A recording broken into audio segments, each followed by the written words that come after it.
palitaw is probably the simplest rice-based Filipino dessert you can make.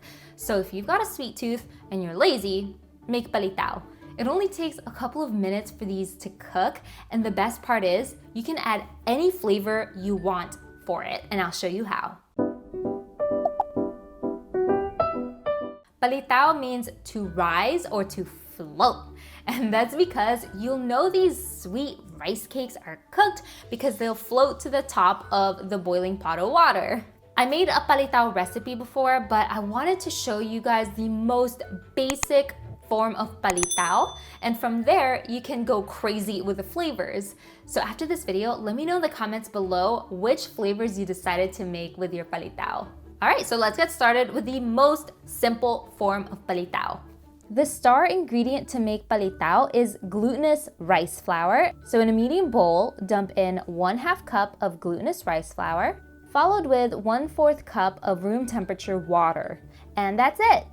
I'm just gonna swirl this around a little bit until it fully mixes together, and then work the dough a little bit just to make it nice and smooth. The texture should look like this, kind of like Play-Doh. Feel free to add a bit more water or glutinous rice flour so you can get here. Now place a piece of plastic wrap on a plate so your palitaw doesn't stick. And then grab a piece of the dough and form it into a flat disc. So in other parts of the Philippines, they call palitaw Dila Dila, which means tongue, because it's kind of shaped like a tongue. So when you're done with that, boil water in a medium pan and then just plop these straight into the water. And like I said, it's called palitaw because you'll know it's cooked when it floats to the top. And this should only take about a minute or two. Alrighty, fish these out of the water and then transfer them on a plate with plastic wrap over it. Otherwise, these will stick together on the plate and on each other. Okay, we're not done with this one. Watch until the end so that you can see all the topping options we can put on here. Okay, cool. Now next, we're gonna add some extracts to flavor our palitaw. So the first time I made palitaw on this channel, we made it with ube, but this time I'm gonna use pandan. And really, you can use any flavor extract you want for your palitaw. So in the same bowl, add 1/2 cup of glutinous rice flour, 1/4 cup of water, and 1/8 teaspoon of pandan extract. Same thing as before, mix it, but use a fork at first to mix it together so that your hands don't turn green from the extract. Once the liquid is absorbed into some flour, then it's safe to mix with your hands. And this one turned out just a teensy bit dry, so I'm gonna add a little splash of water to get it into a better texture. See, so this is perfect right here. And yeah, same thing as before. Shape them into the flat discs, throw them into a pot of boiling water, and then take them out. So again, we're gonna be adding the toppings soon, so sit tight, we're almost there. And finally, if you want a flavor that isn't an extract, you can always stuff the palitaw. So some ideas of things you can put in here would be like peanut butter, dulce de leche. One time I put in chocolate chip cookie dough in here and it actually tasted really good.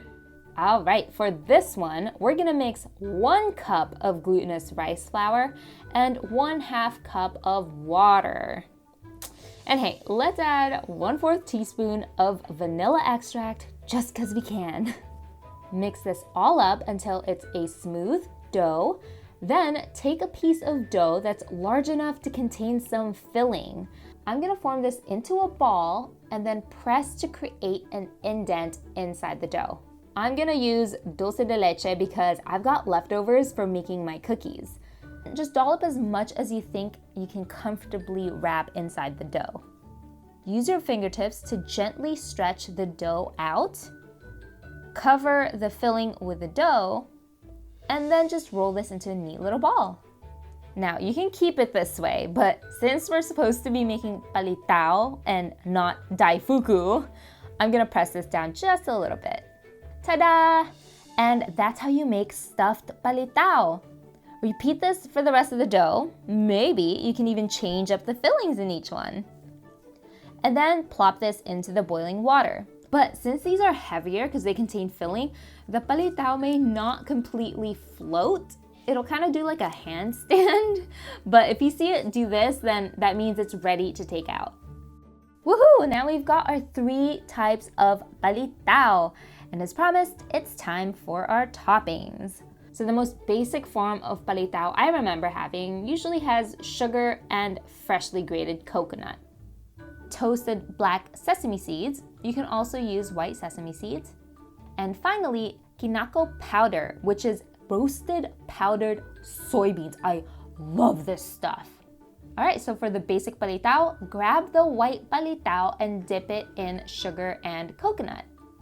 The next one, let's do sugar and sesame seeds. For the pandan palitaw, same thing. Play around with the combinations and then tell me in the comments which one you liked the best. All right, for this ginormous dulce de leche filled palitaw, feel free to try it first because you actually may not need some sugar. Maybe just sesame seeds or coconut shreds or kinako powder would be good enough. You guys, how do I even decide which one I start eating first? Oh my gosh, I'm like a kid in the candy store. And that's it. So depending on how fast you can mix and how fast your water boils, you can make palitaw in a snap. Again, I'd love to hear any fun flavors that you put in your palitaw. So let me know in the comments below and I might try some at home and share them with you guys on Instagram. And that's palitaw. So if you haven't subscribed yet, make sure you hit that subscribe button and the bell right next to it so that you can be the first to get alerted of the weekly videos that I put out on this channel. I hope to see you guys back here next week. Bye!